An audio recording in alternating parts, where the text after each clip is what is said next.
It's markdown render middleware basically within the front, running within the front end. How do you write it? How do you write the files?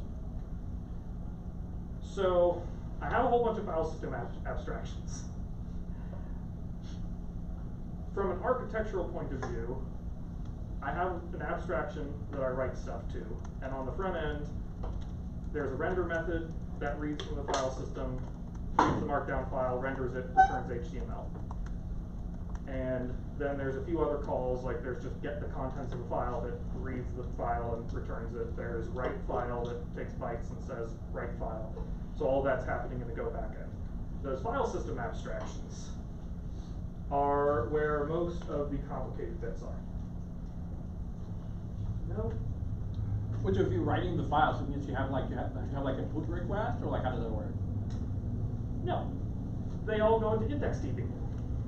So there's another file system abstraction that shoves everything into the IndexedDB in the browser. Are you? Ham, who knows what IndexedDB is?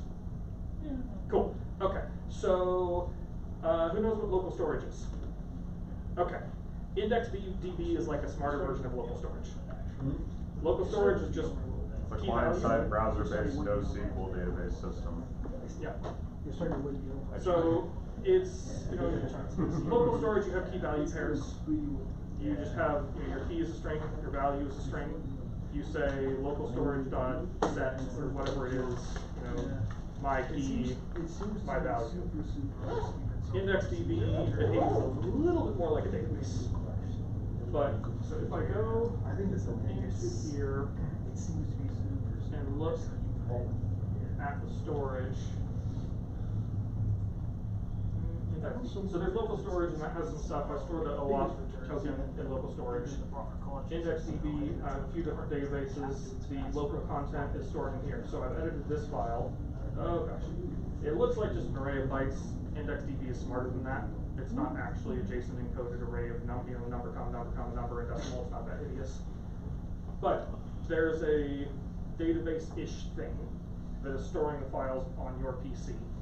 And so whenever data is written, it's written into that database.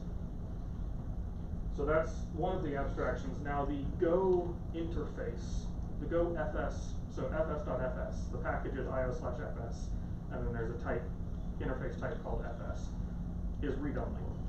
So I just have a write file function that doesn't go into that interface abstraction. So there's a fs if you have for storing into some object store, key value store type thing.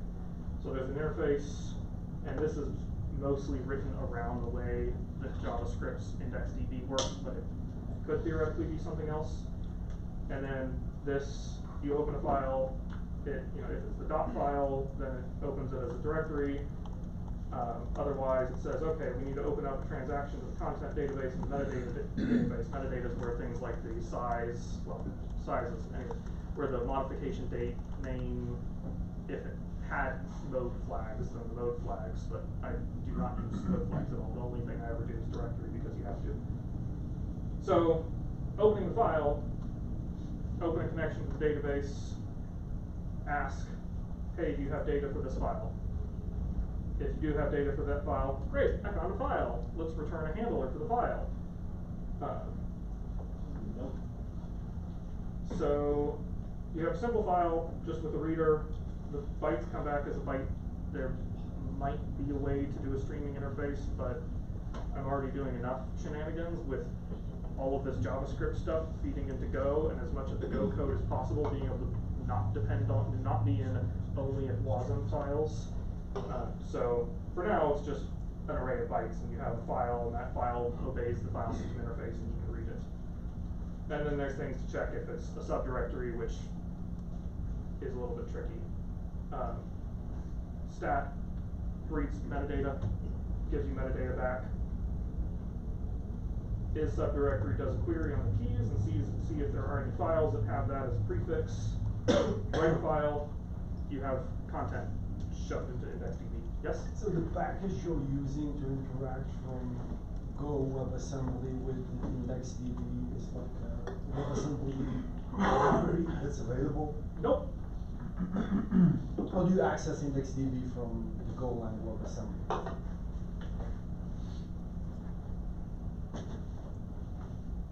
This abomination. JS.global. Lots and lots of JS.global.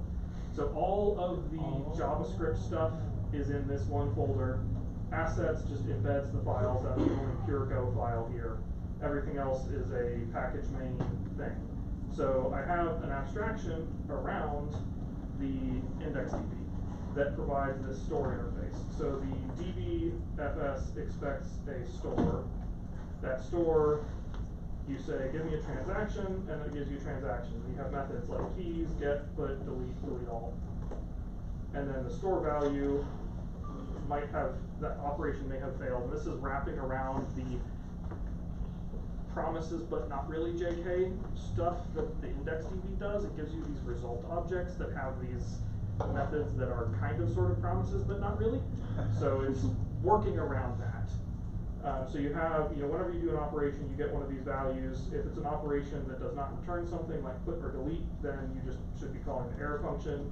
Otherwise, you can say, get me the bytes, or try to coerce whatever was returned into some Go struct. So the DBFS uses this interface. The implementation of that interface, the only one, could theoretically be other things, but the only one that actually exists is this, and then it uses a lot of horrific JavaScript stuff.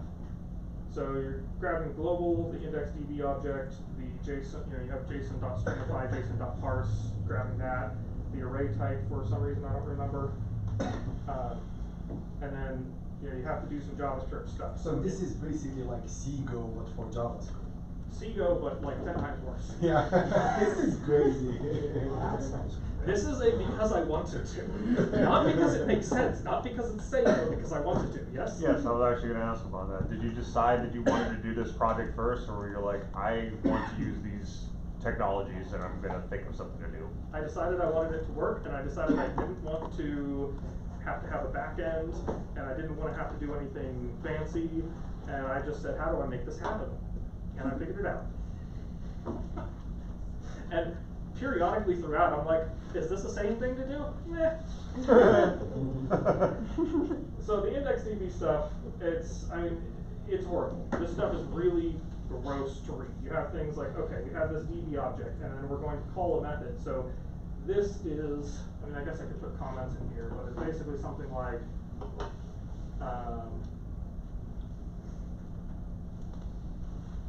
something like that. It's a JavaScript call, something like that. So instead of a sane method call, or instead of having some bindings library that bound to things, or I'm doing this call thing. This is the Go provided interact with JavaScript system. There's a lot of crazy stuff happening behind the scenes, but hey, all that's provided by the standard library, and I don't have to think about it that hard. Asterisk. Sometimes you get weird garbage collector reference stuff that is horrible. So this is just a wrapper so that my real code can deal with an interface that looks less horrific, instead of my real code having to deal with all of the horrible JavaScriptness. But yeah, so this is, I guess, the only actually interesting part here, because it's delete all, clear, etc. The only really interesting part of this is the code that converts a JavaScript type into a not JavaScript type, and partially just use switch statement. If you have a byte array, then get bytes. If you have a bool, then say give me a bool, because JavaScript, or the standard library's JS package, you have a JS.value, which is a who knows what, because JavaScript types what. And you say, please give me a bool. And if the underlying thing is a boolean in JavaScript, then it will happily give you a bool. Or it will explode, if it's not. So I have to say, oh, is it actually a boolean? Is it actually a string? Is it actually a... So there's some obnoxious code there that does some conversion. It's just a lot of boilerplate, essentially. Doing array stuff, doing some reflection, yay, fun, not really. So we have the DB abstraction that provides a file system on top of IndexedDB. And there is a, where's the fetch FS? Oh, there's an HTTP transport that actually uses fetch, because WASM, if you're running in WASM, you cannot, in a browser, you cannot do anything so pedestrian as open TCP socket and send an HTTP request. You're not allowed to do sockets in a web application. So I have a HTTP, but Go's HTTP stuff allows you to take control over how those requests are transmitted. So if you have a client, an HTTP client, and you set the transport field on that client to a custom implementation of the HTTP transport type or round trip or whatever the heck they call it, then you can control how that request is sent. You can send it over a Unix socket. You can send it over TCP carrier over pigeon or whatever that RFC was. So this one is using fetch. You have a request, convert the Go request into something that fetch likes, call fetch, await. Oh, await is a super fun one. And by fun, I mean a source of endless pain and then you get the response, convert the response back. Just a patch to make it work. Somewhere in here, there is a file system that does fetch stuff. Where the heck did that go? Oh, HTTP, right, HTTPFS. Because I wanted to have as much of the code as I could not depend on any JavaScript stuff. So all the JavaScript stuff is, there's a abstraction around the IndexedDB thing, there's the fetch HTTP transport. So there's an HTTP file system that you give it a custom client and it sends requests. And this is an HTTP or a file system thing. You open a file. If you open dot, it gives you a directory object. Otherwise, oh right, because HTTP is painful. I don't totally remember the reason for this code.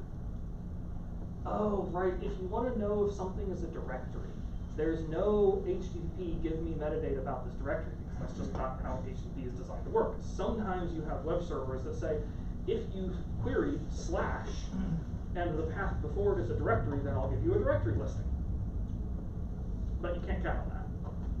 So the tooling around this will generate a .dir file that is just a straight ASCII listing of all of the contents, tab separated with mode and whatever. And then this will say, hey, is this thing a directory? Can I find the .dir file? Okay, great. I did find a .dir file, and the thing they're asking for is a directory. Cool. I'm going to give you a directory. Otherwise, it says, okay, let's assume it's a file. Let's try to request it. If I get a 404, then fs not exist. If I get a something else, then return something else. And then, read the contents and shove it in the simple file thing. Stat, more or less the same, uses head, so it doesn't get the actual content. So when you batch the transport in the Golang HTTP with JavaScript fetch, does it send the cookies and all the required headers, and it's just authenticated? It's a function called a fetch. It ultimately boils down to calling the fetch function. So whatever the fetch function does, all of the cookies, all the authentication, that's all baked in. And you get a response in the form of bytes or text, and you parse that yourself? Oops.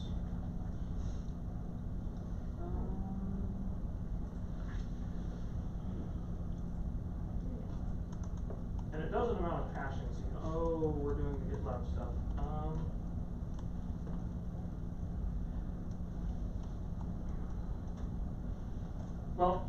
Before we go into the weeds there, I want to go over I want to finish giving, I want to do that, giving a highlight of the components. So there's the HTTP file system abstraction that provides a way to treat HTTP requests, to treat a web server as a FS type thing. There's a map file system, which, no, that's not what this is, that's the cache, right. There's various utilities like I want to have a file system that applies a prefix like docs / to every path. So I have some real file system, but I want to serve this subdirectory. So I'm going to create this thing that whenever you make a request applies this prefix. And then there's the really fun one that uses GitLab as a file system. So the last piece of the abstraction stack is I have files on GitLab. Because if you're editing things, what's deployed to the web server isn't necessarily the most recent version. Whenever you push a change, so if you're editing in the browser, if you're editing the wiki in the web interface, you make some changes and you commit those, then that calls the GitLab API, says, hey, I have stuff, commit stuff. Then that's going to trigger, if you have it set up, that's going to trigger CI, it's going to go do its job, it's going to go start, doing all this stuff, and then deploy GitLab pages, and then eventually that will update and you'll get the new files. To avoid that lag, which could be 5 minutes, could be 10 minutes, could be, oh no, all of the GitLab runners that are available free are full, don't have any capacity, and so who knows when, or you've run out of CI minutes, it's going to be never. So once you have connected to GitLab, which you have to do to be able to edit anything because you have to commit stuff, it then switches over from querying those markdown files off of the static content server to using the GitLab API. So once you've logged in, all of the content is read through API calls. So there's a file system abstraction that is calling GitLab, and this one is the most complex because it's also doing a fair amount of caching. Some of the responses have things like the last commit ID, and I don't want to re-request data if I already have the most recent version. So I send a head request, it says, here's the latest commit. I say, great, I already have a cached version of that. I'm not going to go send it. So that's another thing that the IndexedDB is used for. But, so we have those file system abstractions, and then there's another one that will overlay one on top of another, A on top of B. So if you're editing files, you have your local edits, and those are stored in IndexedDB, but it does not create a clone of everything. It has an overlay file system that overlays those edits that are stored in your browser on top of the files that are retrieved from GitLab. So if you have edited a thing, then you see a local version of that thing. If you have not edited the thing, then it's doing an API call or pulling out a cache that came from GitLab. So there's the front end, or the API functions, the backend functions, let's say, those pull out of the various different file systems depending on what the operation is. Do I have main? Yes, there's main. So render. The render is hooked up to the renderer. That renderer, when it's initialized, is configured using the overlay that overlays the local files over the remote files. So if you've made a local edit, it's rendering those local edits. And then there's the local file system, there's the remote file system doing things like diffing. It's pulling from both of those. So the back end, there's initialization. I can talk about that in a moment. There's rendering, get content, is that defined here? That is defined here. So get content is going to read from both file systems and return the modified content and the original content. So it can do a diff and it can show you what you're about to commit if you commit. Commit changes is basically a GitLab API call. No Git. I am not implementing Git in the browser. There is a package that maybe does that, but then I'd have to have an entire Git repository stored in index. That's a no. I was going to suggest that. This is enough for what I want to do. If you want to submit a pull request that does that, feel free. I mean, that pull request might be a bit of a chunky side. Well, there is a package. You don't have to re-implement all of Git from ground up. There is a Git without any C Go, just a pure Go Git implementation out there. Okay. It's still, it would still be chunky. Still, yeah, that's gonna be. I mean, unless you're trying to be very bare bones and not actually implement 90% of the functionality, which is fair, like 90% of the functionality that's used, not 90% of the functionality that exists. Yeah. But how can you know it wasn't compatible? Like, doesn't I WASM don't. introduce some restrictions like go routines and stuff like If, that? yeah, await async is fun. Before I dive into that, mostly it's fun. Mostly it just works. If you have stuff that's written in pure Go and doesn't use OS calls, mostly it's fine. Asterisk. So there's various file system operations, like has local changes. So it's going to do a stat on the local file system and see if there is something, because if there is something local, it treats that as there being changes to it. Create file, create a new file in the local file system. Write file, write the content. If the content is exactly the same as what was already there, it deletes it from IndexedDB. Delete file, revert to the previous version, just deletes it from IndexedDB because those are the changes. List, which is a little bit fun because it needs to walk over a combined list of them, but if you say I want to delete this file, then the local file system thing has to store metadata that says, hey, we're going to delete this thing. And then when you're listing the files, it has to say, well, I know overlay, I know that there's a file over here, but actually pretend like that one doesn't exist. So that's a little bit complicated.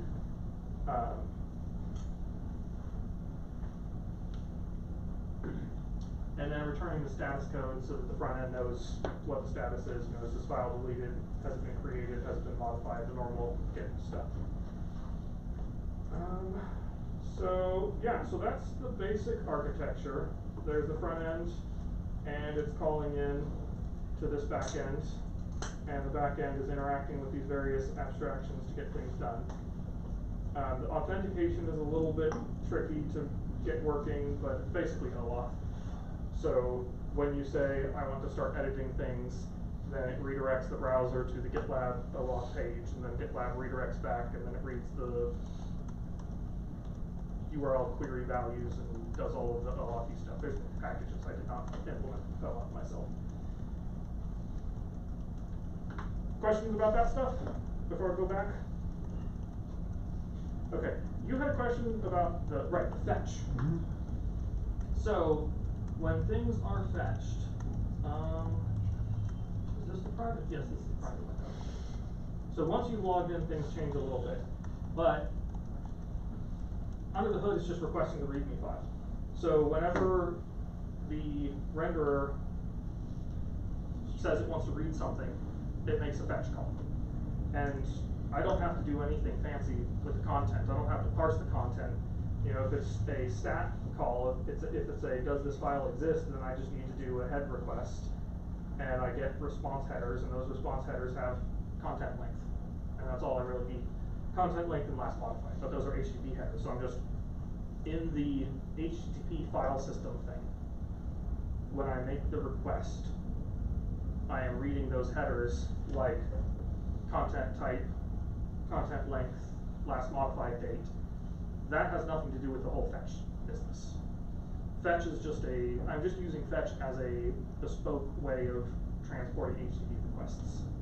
The HTTP file system logic is relying purely on the properties of HTTP when implemented in a typical way, minus the whole .directory thing.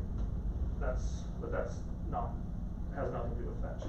So it just makes a fetch request, and I get the content, and if it needs to, or head gets that. But if I need to get the actual content, then that content is just coming back as pure markdown. And the code that is doing that is pretending to be a file. So it just needs to provide bytes. You want to read the contents of the file, it's just bytes. So where those bytes come from? The HTTP response. Does that answer your question? Okay. The other one, the other weird thing is when you have Go routines and asynchronous code. Because JavaScript is single threaded. So there's the front end and there's the web worker, and those are kind of two threads, but they're very isolated contexts. You can have message passing back and forth, but it's you know, it's kind of two totally separate processes with their own memory spaces talking to each other. In fact, if you want to transfer substantial amounts of data, if you want to transfer more than an int, or, you know, a list of ints in a function call, you have to do memory shenanigans, which I'm not doing those. That's the reason I'm using the js.global stuff and all of the other Golang JS package business, because it handles all of the underlying horribleness for me. But there's a lot of that. So when you're doing async, there's the WASM and the render thread are effectively two independent processes. But the WASM process is still single threaded, because that's just, there are proposals for threads in WASM, but those have not hit browsers yet, as far as I know.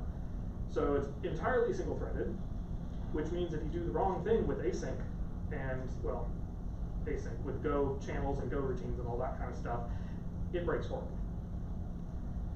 So you have to be very, very careful with what you're doing.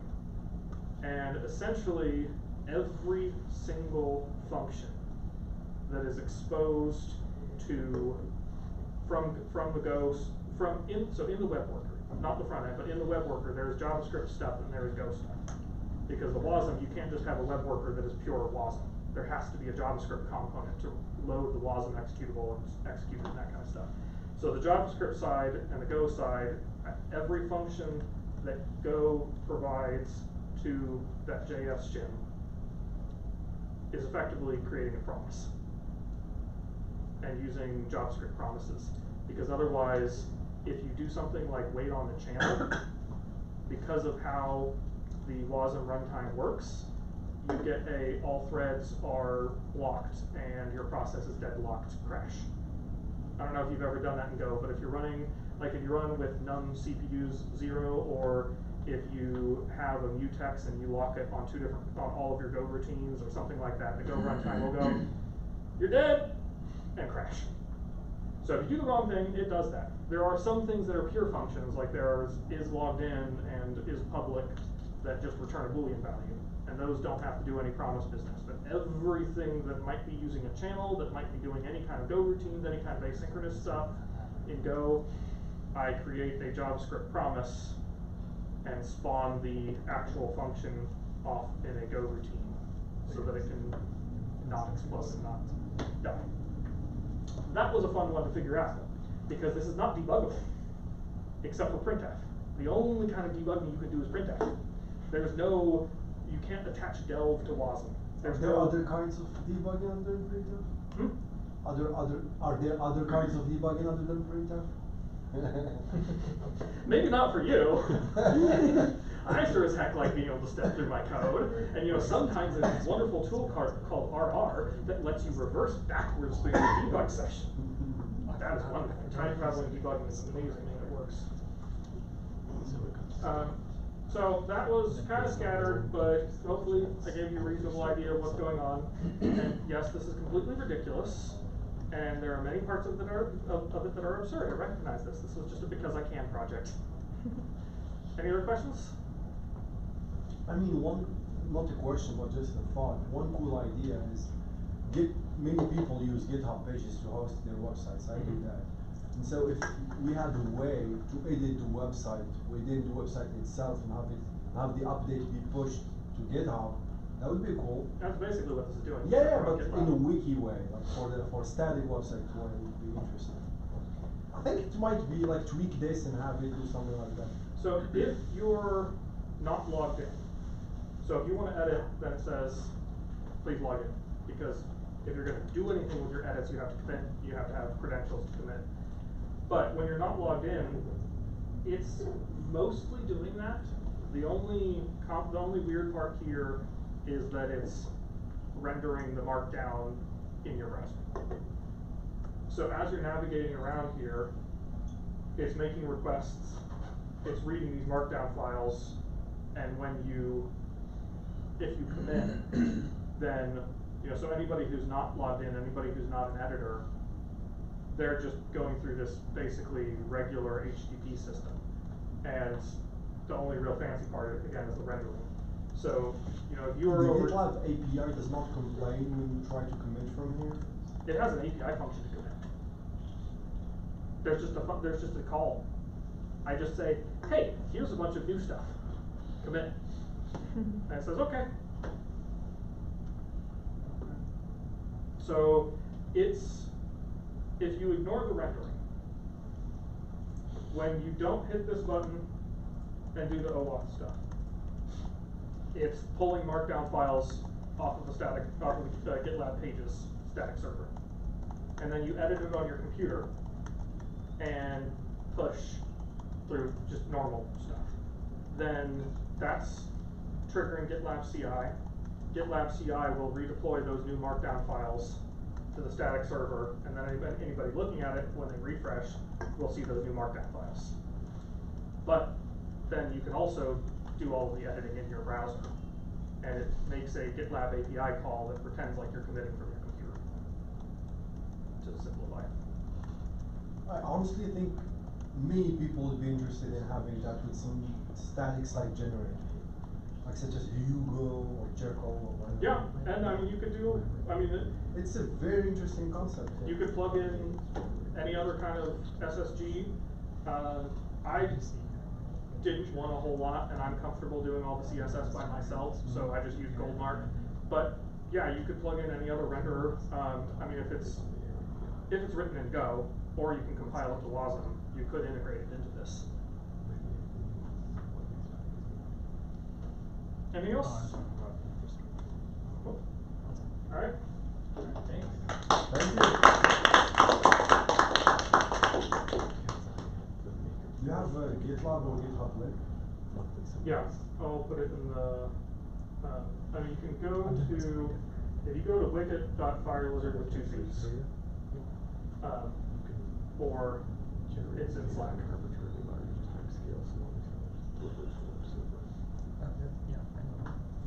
Glad I found a solution that allows me to actually. I know, right? Without the VM shenanigans. Yeah, it's not that bad. That's set up there. Yeah. Yeah. Yeah, once I had it mirrored, then the lag didn't really matter because I wasn't.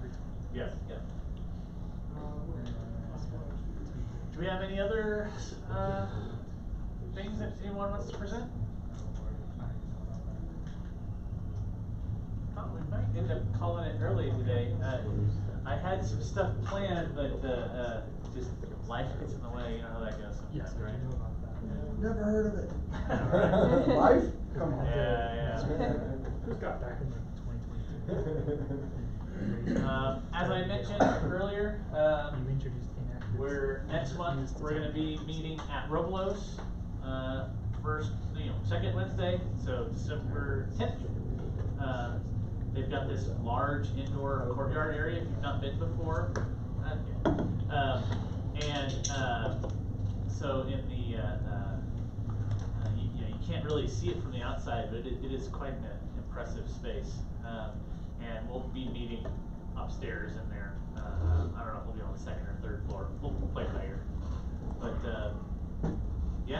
same pizza that we always get here, and drinks and everything, and come and talk about Advent of Code. I think is going to be starting here in a couple weeks. So that's always a fun one to play around with, see who's making some progress on it or whatever. So, again, next year, we think we're probably going to be meeting at the same time and place every month, but it won't be official until at least next week. That's when they kind of do all their decisions about all the different user groups and everything. So is CU the allotment for Graphical Factory? Do what? With the spaces? Yeah. Yeah. We think we'll probably be here in the same space and everything. They've got so many different user groups that meet here that they use the calendar year as their time once a year to sync up and be like, okay, how many user groups do we have? Which nights are they meeting on? Things like that, because there are just so many. And there's always more that are applying. But groups like ours that have been around for a long time, we were here pre-pandemic for several years in this room, and the same night of the week and everything like that. So we probably have a decent shot at getting it. But you know, we'll see. But yeah, thanks for coming out. It's great to see everyone. And as I said, there's like a couple of job openings that people have mentioned before, so we'll put those in the official Slack. If you're not in the official Slack, let us know. We'll get you the information on how to get it. Thanks, Trevor. Okay. Thank you. Thank you. Interesting. Good night. And we've got lots of pizza. So please, if you want to take an entire pizza, by all means. It goes from week to week, like month to month. Sometimes we completely run out, and sometimes we have several entire pizzas that have not been touched yet. So you know. Yeah. Do my part, like no lows. We'll take it. They will take it. Oh, I want to take it, nobody else wants margarita. How much you like the what? How much you like the The jalapeno pepperoni is good. Yeah. Yeah, that's like. Yeah. I know it's a polarizing thing. Oh yeah, we do have parking nominations for those up here. Forgot to mention that. You definitely don't want to be paying the normal price Yeah, for you parking gotta here. sell your first Oh, kid man. to get out of here. It is Yeah. rough. So what, like Yeah. $3 for every 20 minutes or something? That's fruit, man. Yeah, something like that. It is crazy. And that was invite. Oh, okay, yeah. We got the what was the URL? So it was invite dot You can't move. slack.gobridge.org. So It's one of those that we don't ever remember because it's a different URL for signing up than for going there immediately. If you wanna type in your email here, I might be able to send you a invitation. Yeah. I think some of it right now is like a bit of like if you said, oh, we're looking to hire this certain area, it costs more. Like 3 brewers. Thank you. People have been doing budgets, you don't want that to become part of the other side of things is you definitely have to get a lot more buy-in. That no project I was looking at, they don't even have federated, it's just like the guy from Cosmos is like, was very I much gotta make a better one, and it's like, go like, it's nice, it's cool, Yeah, there you go. but it's like, to me, it's like you can't federate it. Yeah, that's Great, I'm looking forward to building for your ecosystem. Yeah. Get that buy-in. For sure. I tried to register at like Red Hat for an account, and they told me that the domain is like something. Oh, yeah. Well, there's a copy invite link, so. Well, they allow IO, but like they don't allow SU. Like what's up with that? SU? I'll just email you the invite or whatever. Sudanese would be something different. I can read your name on the Oh, yeah. last name. Yeah, Hilbert, I've got no idea how Turing, they Russell, Come on. Hilbert, What you have to be good, aware old of is there's sort of a Turing, Russell. But what is the second one? Kurt Gödel? Gödel. How good? What is that? Oh, Kurt Gödel is the mathematician. Gödel's incompleteness theorem? Depending on when you Yeah, move so he, He proved that we can't know everything. Yep. Okay, that is So the next time somebody asks you who's Kurt Yeah, Gödel, well, I it's, I'm kind of of the I know it, but I opinion. can't Okay. Hopefully you have an email now. I'm on the same camp with some people that feel that Gödel's incompleteness theorems are maybe one of the most surprising things that we know for sure. Because they try to re-level it. Yeah. That's funny. They basically, if I remember right, they basically mean that you cannot create a logical system that is able to prove its own axioms. Well, no, it's more complicated Yeah. because it's worth remembering that Gödel's incompleteness theorem came after, well, his two incompleteness theorems came after his completeness theorem. Still spam though. There is a Gödel's completeness theorem. That came first. And that is that first order logic is consistent and complete. And we have a proof of that.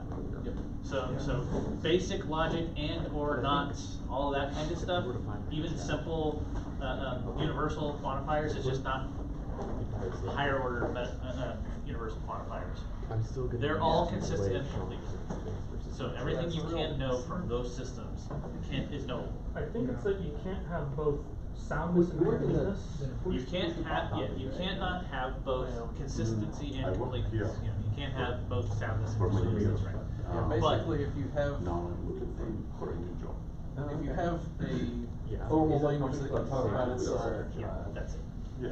you can't have it. Well, and not even, So that, yeah, I mean, mathematically, it's very complicated because you basically take statements and encode them as numbers essentially, and then you basically get the equivalent of this statement is false. yeah, yeah. It is, that's a very stupid, simplistic way to explain it, but it gets to the point. Yeah, so so basically the idea that a system can't be both consistent and complete is true for systems more complicated than this tall. You know, like if you're less complicated than a certain threshold, you can definitely be both consistent and complete. But if you're more complicated than a certain level, you cannot. And so If you're not, self-referential isn't the word, but if you can kind of, if you get meta enough, If then it's it breaks. something Well, complete, it can describe itself. Is that? Well, it's even simpler than that because it turns out arithmetic, basic arithmetic, addition, subtraction, multiplication, division. We cannot know everything that is true about that. Yeah, cause that was the We thing, can't- everybody was trying to do that. Yeah. Exactly, specifically was what they were trying to do. So when you and say, we cannot do okay, that. so is that what completeness I don't is? think the table, that seems like, we got chairs, man, just grab chairs.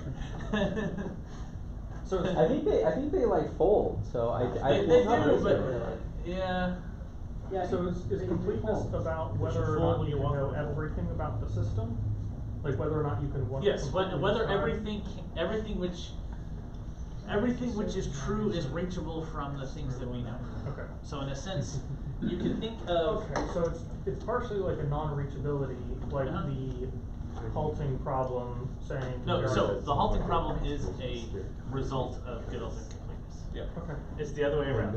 Right, Gödel's incompleteness was proven, and it was very difficult for people to wrap their heads around such a weird, out there thing. And then Church showed that the lambda calculus, the untyped lambda calculus, cannot. So what was it?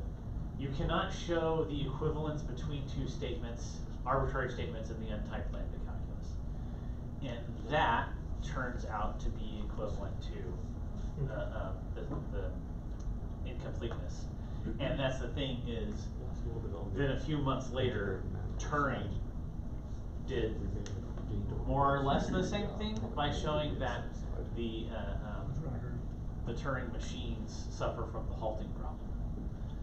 And so these two ideas turn out to be basically the same thing. Okay. And so then, after Turing published that thing, he came to America and studied. Church was Turing's advisor, but it was kind of. I think it was real, but I think it was more symbolic than anything else because by that point, Turing was famous in his own right for his version of that, and so was Church. And so it just made sense that they would collaborate. Church was already a professor at Princeton at that time. Turing did not yet have his PhD. So symbolically, okay, I'm going to go to Princeton to get my PhD, but really we're just colleagues working on this thing together. So. I've never studied that stuff in depth. My dad is a philosophy PhD, so I'm the person in the family who will have conversations with him. Everybody else basically runs away. Yeah. Well, if he's a philosophy PhD, there's a chance that he will have opinions about Gödel. Possibly. Apparently, that is a very polarizing individual, is my understanding. I was introduced to the potential problems with the nature of free will when I was in middle school and we were going over Euler, and somehow Euler and Euclidean geometry and that kind of stuff somehow turned into this really abstract philosophy stuff. And then I had my existential crisis a few years early. Yeah, okay. But then, Well, then you get into the whole analytic versus continental thing. I did. That's his thing.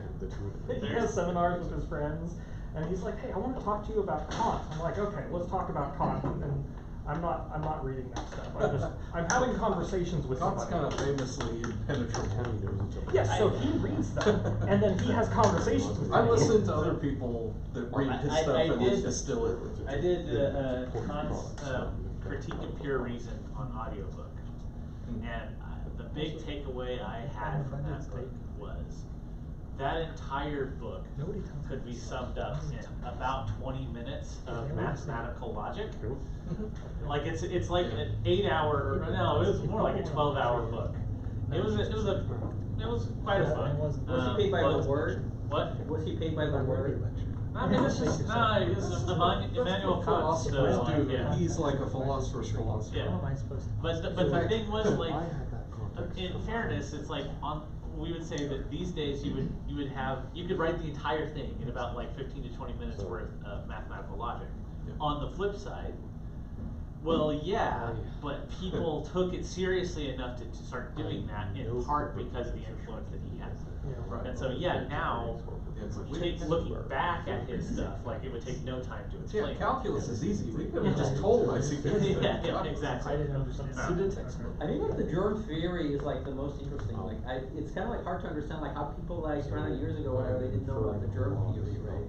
Well, I mean, it's not hard to see, in my mind, that because it's like whenever people get sick, there's usually something funky in the air, or they smell bad, or whatever. So the miasma thing totally makes sense. I mean, why would you think that there's little microscopic critters that you can't see, that you've never I might, but I'm not going to. encountered before? Pretty large. Retrospectively, sure. It all makes sense. Yeah, I think it's a lot of stuff that seems fairly obvious, but Yeah. when we Yeah, but the have whole all thing this, is, yeah. I think that's overcoming that is a huge part. Like being a senior developer or whatever, you know, working with people who are less experienced, trying to understand what when they do something, I'm like, why the hell did you do that? It's really hard to separate what is, this is just a bad thing that any college graduate should know is bad, versus what is, I've been writing code for 10, 15 years, and I've learned what not to do. Yeah. There's all of this context that's in my head that, yeah, so it's kinda like, oh yeah, germ theory, sure, but that's because we grew up in this world and we know all these things. Yeah. And the free will thing, I think, is hilarious, because it's like, I'm figuring out. talking about how we don't have free will, as if we can somehow alter whether that matters or not. Yeah. Because if we don't have free will, then we're just wasting time, but we're gonna do it anyway because we're determined to. It's kind of like religion, you know, there's believing that you have a impact, that your choices and your decisions have an impact on your life, you know, gives you a feeling of agency and purpose, and without that, some people feel totally lost. That's just. And, you know, kind of similar with religion. You know, there's some But I people mean, I try to people help you. if there's no free will, you're just a calculator, you know, you're just a Turing machine chewing through the tape anyway, so it's not like you can do otherwise, Yeah. so why work? True. But, yeah, it's True. just.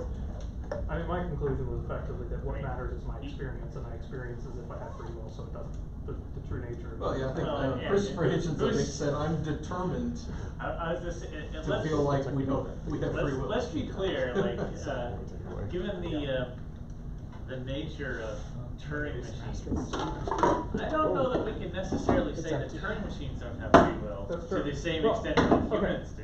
But- Like, even if we're trying to give a very generous notion of that, like. Oh, yeah. I don't know if you've heard about the whole panpsychism thing, but there's this idea that there's Supposedly they a consciousness spectrum, and even, you know, subatomic particles have experiences to an extent, Well, and that's like the very bottom. I think to an spectrum. extent is probably doing the heavy lifting. No, I know, it's kind of, I think it's kind of a useful fiction in a way, But it's before kinda- we have to leave, so I mean, there's the free will thing. There's like determinism versus whatever.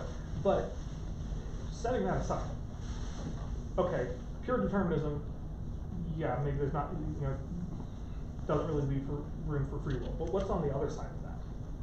What if you make a decision? If your decisions are free, let's posit that there is free will. If your decision is free, what led you to make that decision?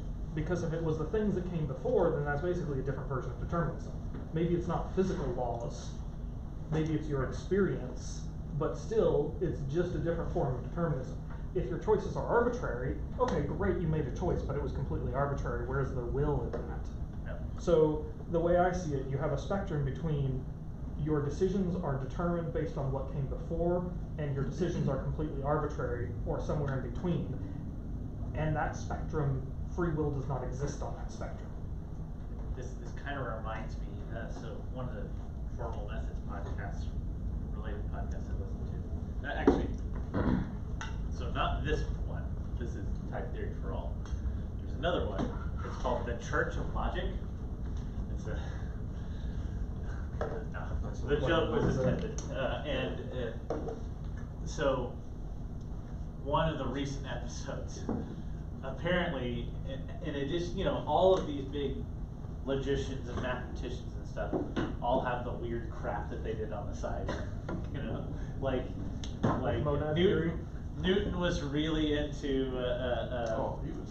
Newton was crazy. alchemy and Oh, yeah, everything. it's in all kinds of. And chugging neo mercury. stuff. Yeah, chugging mercury, like you do. I mean, have who we've all among been us- there. like look at that big delicious looking glass of mercury. We're just like, oh man, I gotta get that in me. I mean, it's you like know? an energy drink, Quicksilver. Yeah. It sounds impressive. So Well, they used to cure like stuff with it, right? Theoretically. Theoretically, People yeah. thought they did. Yeah. But also, that's where the term "mad as a hatter" comes from, because they would use mercury and Yeah. it made them crazy. So And I think it's interesting, like, you know, like the germ theory, for example. I read on Wikipedia that basically, like, women who used to do, like, deliveries in the hospital, they would actually die.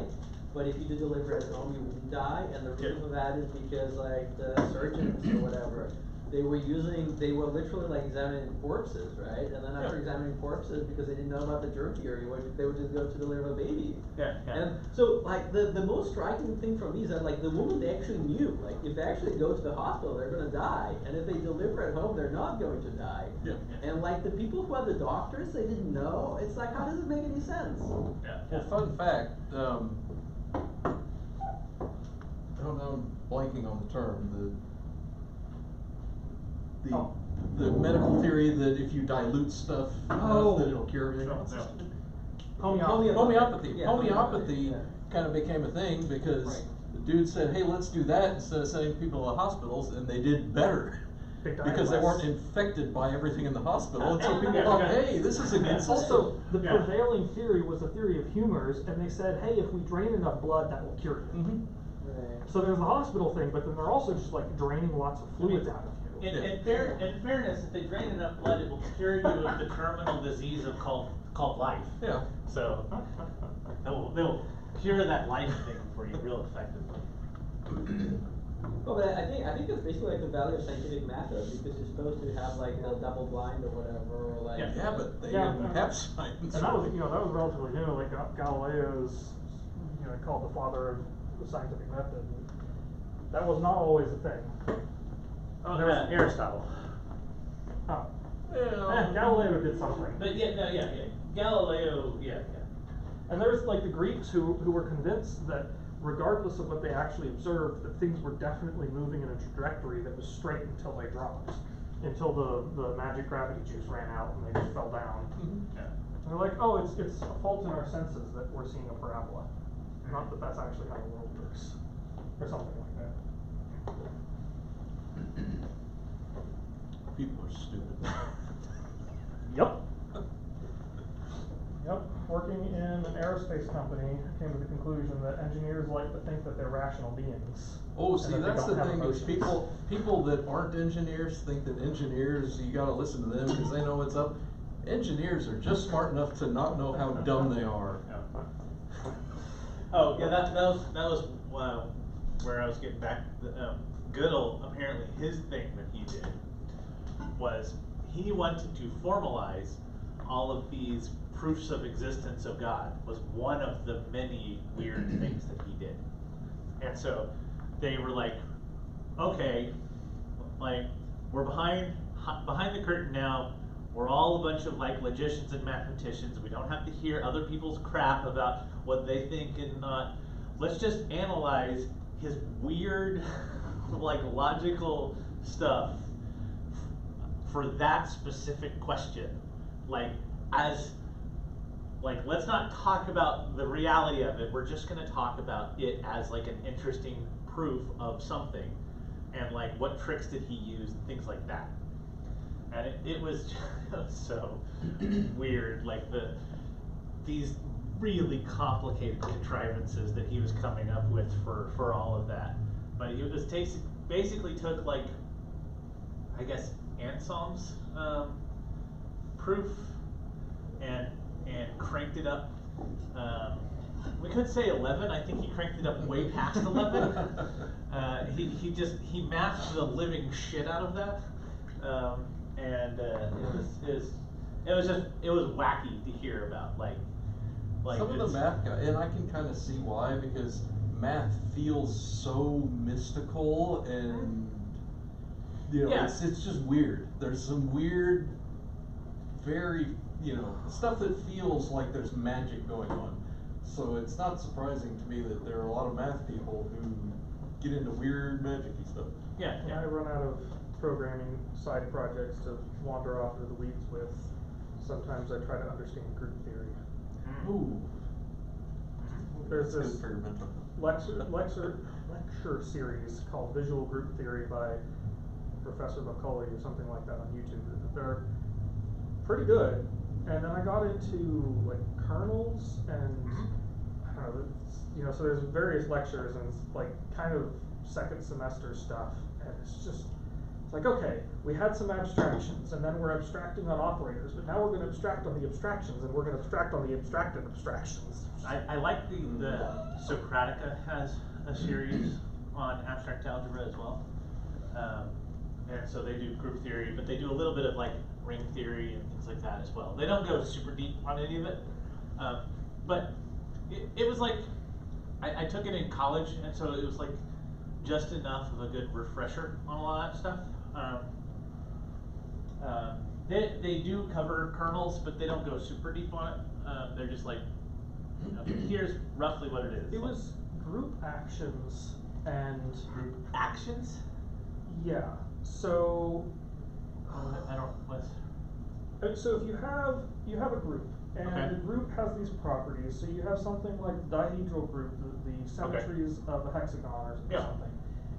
And you have these nodes and they're connected, and you have your identity node, and then you have something like a reflection, and then if you apply the reflection to you have R and you have R squared and Yeah. flips and all that kind of stuff. But then you can have, but that is kind of, that simple form of groups is kind of two pieces layered on top of each other. There's your Yes. set and there's your operations. And Yes. then group actions are kind of taking a step back from that and looking at the kinds of things you can do with those operations when your set is not the entire group. When your set is a subset, not a subgroup, but a subset of something, of the original group, or something that represents the original group. Like you can talk, you have, if you're doing the D2, if you're doing the square symmetries, then you can have something that has some of those symmetries, but not all of those symmetries.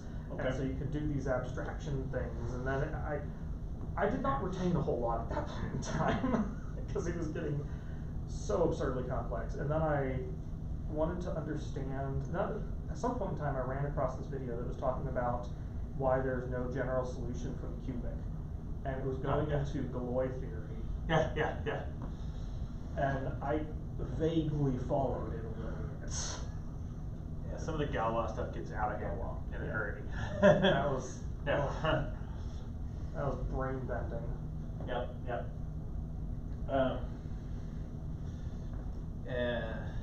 Yeah. We, in my class, we did a lot of the proofs we were doing by hand. And so it was a lot of the basic subgroup stuff and showing the some of the, from some formulations of group notions, then you can derive the proofs of other ones, and then vice versa, so you can show equivalence between the different systems in either direction. Sometimes it's harder in one direction than the other. And we did a little bit of it through fields and rings and whatnot. We didn't get all the way into algebras and stuff like that, but I think right towards the end, I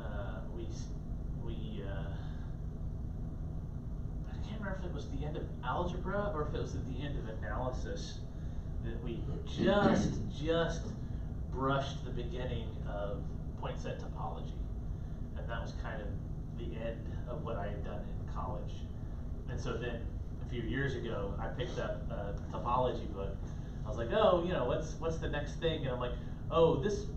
I thought it was like just a completely different, like a different direction, and it is, but you really do need a lot of that algebra and analysis in order to make useful understanding of what you're looking at the beginning of topology. You know, it definitely goes into weird, wacky directions all on its own, but that is all that is weird stuff. Like epsilon delta proofs or anything? Okay, yeah. I mean, I certainly didn't get into, we did that in calculus. Just regular a calculus, very, yeah. very small version of it, Yeah. just enough to We yeah, that's neat. we did a lot of that stuff in now. I mean, that's basically analysis, and it's just like tons of that stuff. I had a quantum physics class in college. The syllabus was written by the dean of the math department, and it was taught by a guy who was actively working in a laser research lab. Yeah. And the syllabus was, I don't know, like a survey class kind of thing or something. And the requirements were Calc 2. And so me and my friend, second semester freshman year, signed up. Oh my God. And we walk into this class, it's 11 people, we're the only people who aren't juniors or seniors. Yeah. And the teacher's like, so everybody has taken linear algebra and Fourier and Laplace, right? And me and my friend are like, huh, what? He's like, well, good luck. Yeah, no, Did you pass? I got a 90.5. That's pretty good.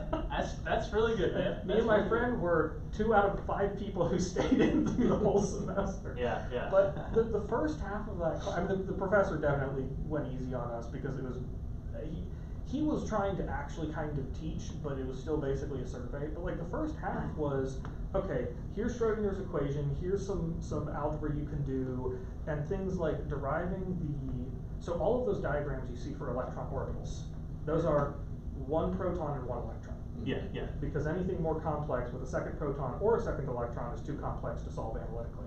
Yeah, yeah.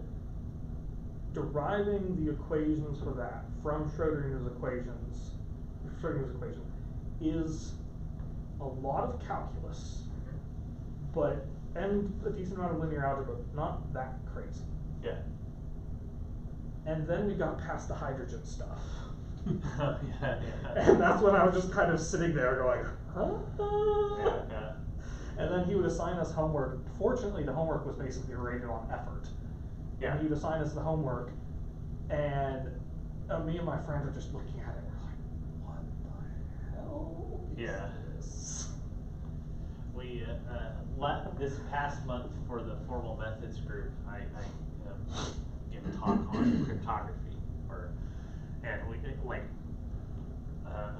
formal analysis of cryptography. So it was a bit more intense, and I was telling them about the story of when I was in college. When I ran out of math and computer science electives that I could take, so we had to start doing more and more independent studies, which is making shit up. Now, the AI one they had done before, so that was no big deal, but they had never done a cryptography one before, so they weren't sure what it would look like. But they're like, that seems like a good one that you should take.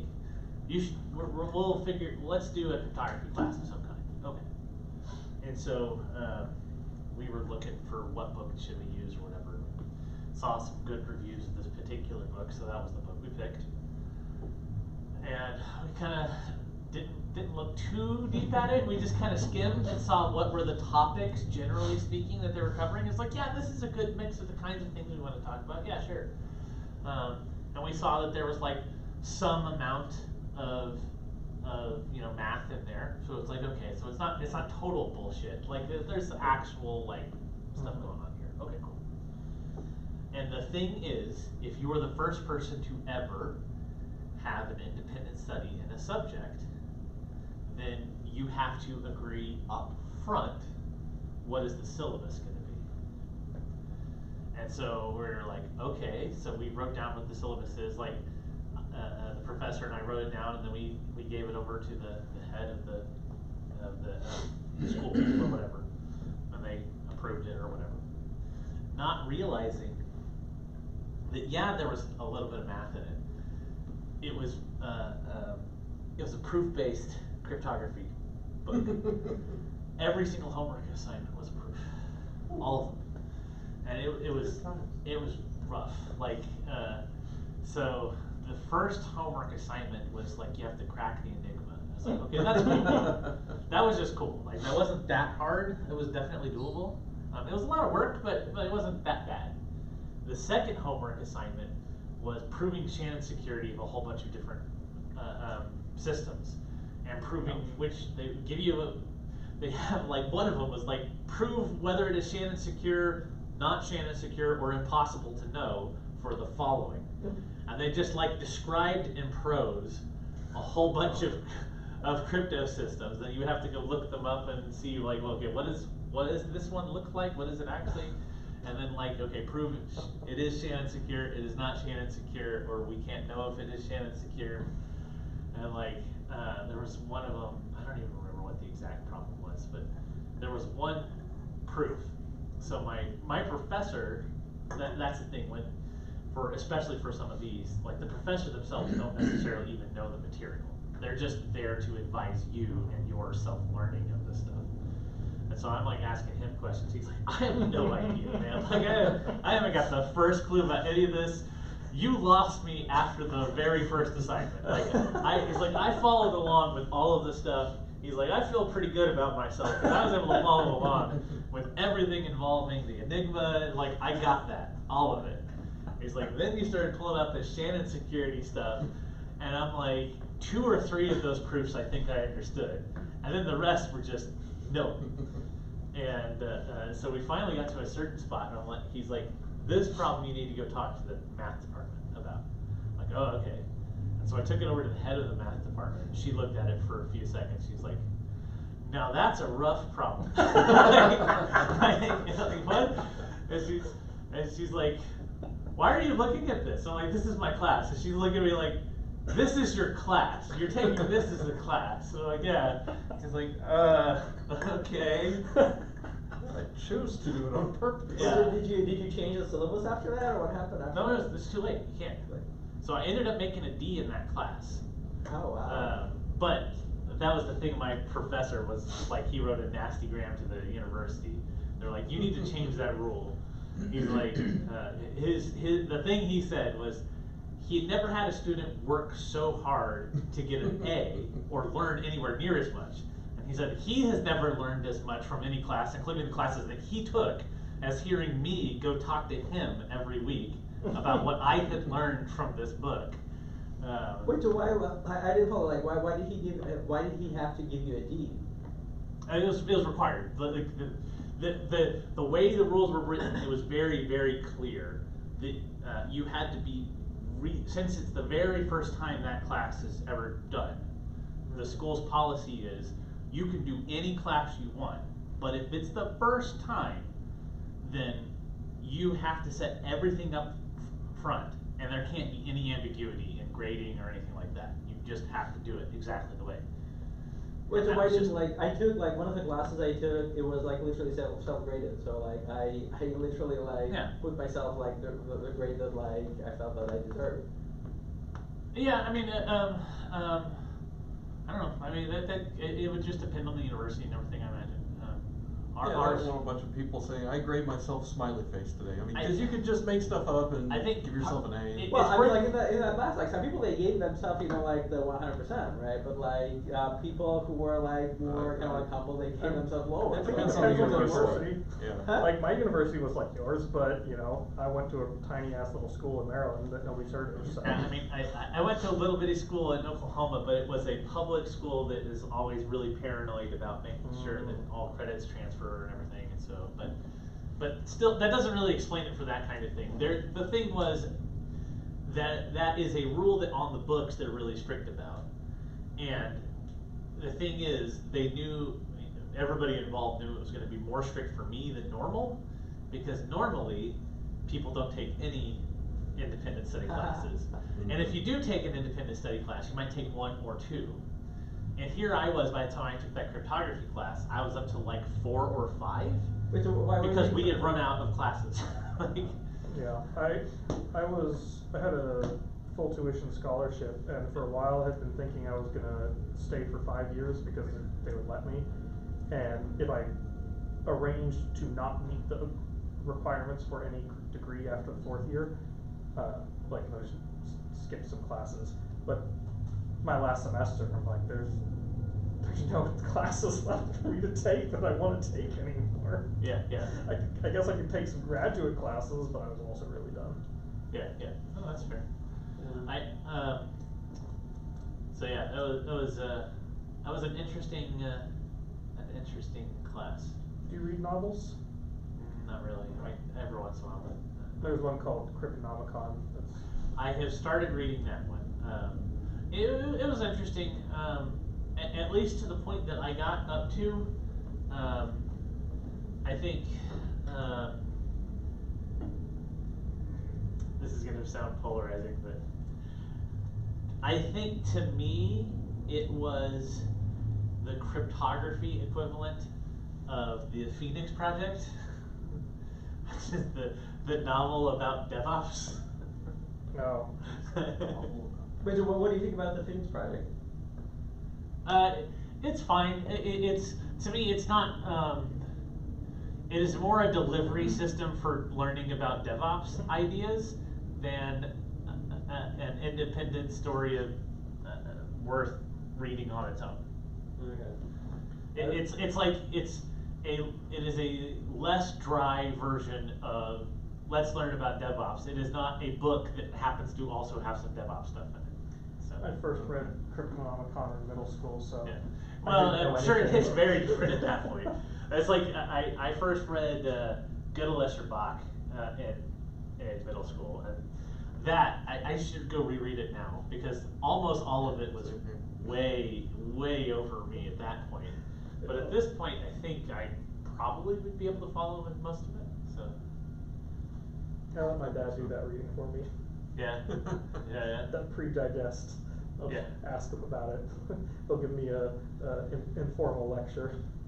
I mean, Gödel Bach is pretty good about making things approachable, because he covers some really. So many of those, you're talking about Kant, like the one of the, I don't know who was asking, but one of the things about the German philosophers is they have this attitude, at least in the days of like Kant and Nietzsche and Hegel, it was basically the more impenetrable and intellectual sounding your philosophy, the more street cred you got. yeah. Across the board, especially with the Continentals, like some podcasts I listened to, they talk about how someone who met Michel Foucault, he went to a lecture and he's like, this was really straightforward and I totally got it, it's all making, why is your prose so ridiculous? And he's like, to be taken seriously in philosophy, you have to put in at least like 20% bullshit.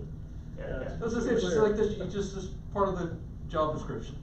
Yeah. To be There's clear, a book I've called never- On Bullshit. Has anyone read that? No. I haven't. I've heard about it. It's actually very legitimate.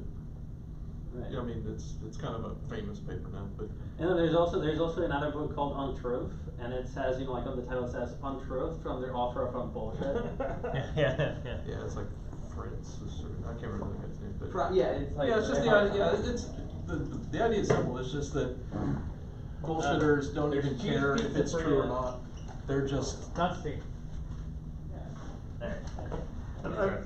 I not claim, I definitely have not read, Kant or Heidegger or whatever, but my dad, Is there much left? in the same way that, we might go and show somebody, like, look at this horrible code, he'll sometimes be like, read this paragraph. He'll be reading I the book just and he'll be like, stopped hey being Ethan, look at this vegetarian. paragraph, I'm what no does this longer mean? vegetarian. I'm like, I tried it, it was kinda good. yeah. let me pull out the whiteboard and But I diagram never a taken sentence and pizza try to on yourself. decompose this. What? How come you never take the pizza home yourself? Well, it's interesting you talk about the Germans, so like Nietzsche definitely has a particular reputation, and I've been listening to these guys who are kind of But, in any way, leftist I actually have to critical go theory guys to or work. whatever, and they basically go through and A whole bunch of tear these people, people to like, shreds, a whole because bunch like of if you people actually read from Nietzsche, my that's the company exact opposite of are what he's saying. women for the You know, because first people time say, oh, he ever was around racist, the blah, blah, blah, world. blah, and it's All like, of no, them. he is explicitly saying, There's, you know, like, racism is bad, one of my anti-Semitism is coworkers bad, blah, blah, blah, who but he lives gets a in bad Atlanta rap because like his because we're, like, sister-in-law close to took his Motown. works I'm posthumously, the only just person to come here edited and them ever met to in be person terrible and until everything. this last I think like his Monday. brother-in-law was a Nazi or something? Yeah. Well, so And you he's guys been already there met. for years. So you guys already met, so like. you Well, don't have to- yeah, It's a but bad there's a bunch association. of people. Yeah, but I mean, actually, a lot of and this so stuff, because like I've been they're talking about, organizing a lot of you know, his events whole and stuff deal we've is been like doing, Okay. But I told everybody ahead of time. there I isn't came on a, Wednesday you know, night. everything is just one And thing, they were like, well, you can't and do we draw Wednesday night arbitrary until after borders. 9. I'm like, Truth is just this kind of fiction thing that we Well, I think use we got to because 8:30, right? it's, you know, Yeah. useful for us. And I'm like, all this stuff actually makes a lot of sense. And No, he was no, like no, way yeah, ahead of his it's time, but 9 because we people have don't to get it. You don't get what he was saying. Alright. They'll just I told them. take a stupid dumbed down version and say, look how dumb Nietzsche was, or the Superman thing. Oh, he was obviously saying that Nazis are good, and it's like, no, that's not what that means. Yeah, yeah, my So dad it's did fascinating. his dissertation on Nietzsche, so Interesting. I know an amount, or, well, I was exposed to some. Right, yeah, yeah, I have a little bit of contact high Yeah. from other people who do. But my interpretation of him is flavored through my dad doing all of that stuff. So, That's cool. my opinion on him is more of, that's how my dad lost all of his certainty in life. What, Nietzsche? Yeah. Oh. Yeah. What? That's how, Nietzsche is how my dad lost all certainty in life. Yeah. I don't know if you ever read, or I listened to it, I didn't read it, it's fucking, Russell's, History of Western Philosophy. It's pretty great. He starts, he's like, I'm gonna be honest with you. I fucking hate Nietzsche. like, I think he's full of shit. But I'm gonna try to do as good of a job as I can of explaining his stuff. And he was the same thing with Marx. He was not a fan of Marx or Nietzsche. But there were like random other philosophers throughout Western history, Western philosophy that he did like, and then others that he did not like. And so he had like controversial takes. He was a big fan of Plato and not a big fan of Aristotle, and like things like that. So Why would you be like so particular? oh well, you can I mean, you why can go are read we his so particular book. about programming languages? Yeah, you can Right. you can read his book Well, I if you mean, would like. you read Plato's Republic and say, oh, he was obviously, we obviously need all the stupid people not making decisions, so, Yeah. you know, we have to have the, you know, basically the equivalent of our technocracy, you know, that Plato would have been all on board with that shit. And we cannot be okay with theater, because theater's gonna corrupt people. So Yep. we gotta get. Well, they did ban Kill like all in the actors. Afghanistan. They banned like the music, right? No, well, yeah, but Plato was not opposed to music, but he was opposed to live theater. So, or not all live theater, just all live theater that was any good. So, yeah, it was weird, but no, he is an entertaining person to listen to. I will say, Russell is a very entertaining individual. That is he does have like a few interviews that he did before he died, like in the 60s or whatever, and it is fascinating. So his grandfather was the Prime Minister of Britain. Early in Victoria's reign. His grandfather actually met Napoleon in person. And so Russell's grandfather met Napoleon. Russell has a granddaughter who has a TikTok account. Yep. Now she's like as old as my parents, but she still has a TikTok account. You know, I so- met Ralph Nader in person. Oh, I yeah? also met George Galloway. Nice, yeah. Yeah. This is, It's actually funny because I met Ralph Nader in Canada. Oh, So yeah? like he came, I think it was like after he ran for president and he got like 1 or like 2% of the vote. Yeah. And it was interesting to meet him in person because like if you look at him like online, he just looks kind of like fine. But if you actually like meet him in person, even like 10 or like 50 years ago, he looked like so old. Yeah. Well, he's old as shit. Yeah, man. he's old as shit. But I mean, like 10 years ago, like he didn't really look that old, like on the photos, you know. I mean, he's been running for president since like what, the early '80s or something. I don't know. And so that puts a minimum age on him that's pretty up there. For some reason, Richard Stallman of the Free Software Foundation, he came to my high school. Okay. I have no clue why.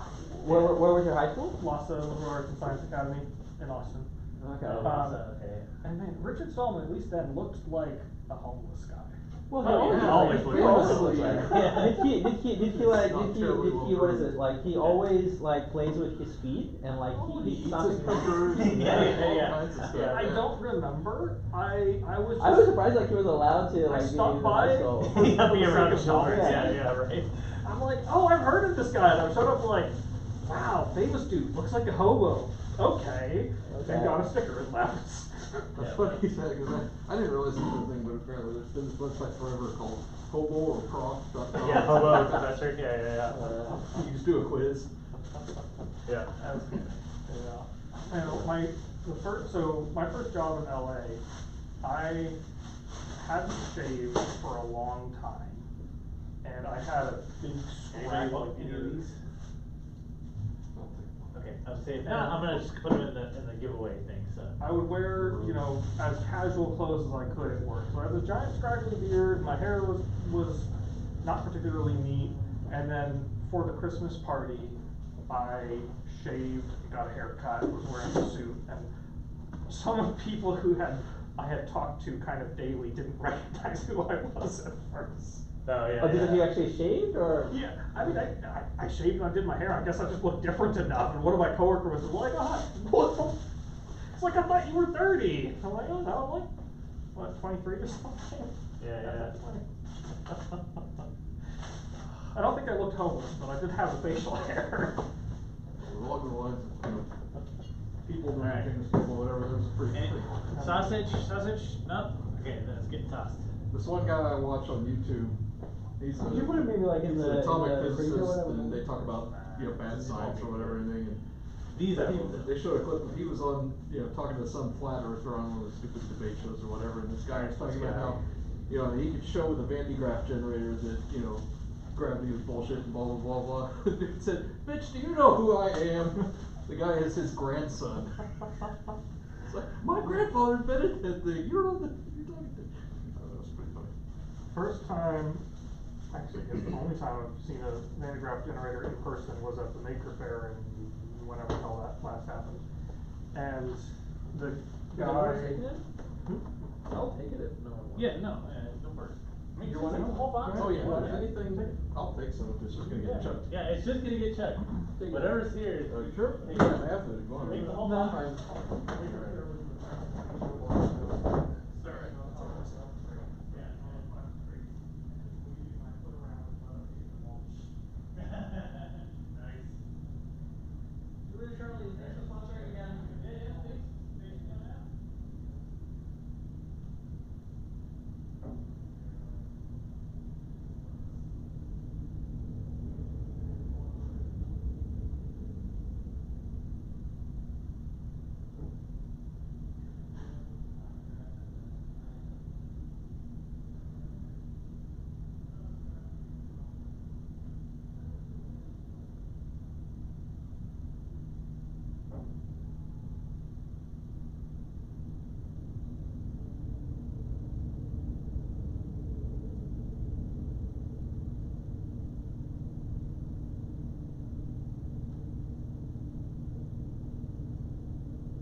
tired too? Yeah. We're all exhausted. So I'm gonna go grab something really quick. I'm sorry. Alright, then we'll have to go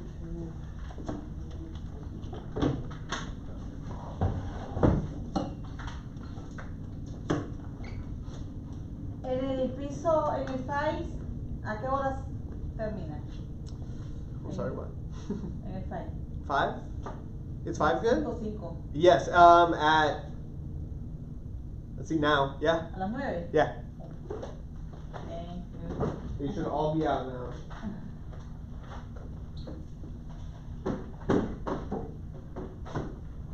Thank you. Thank you.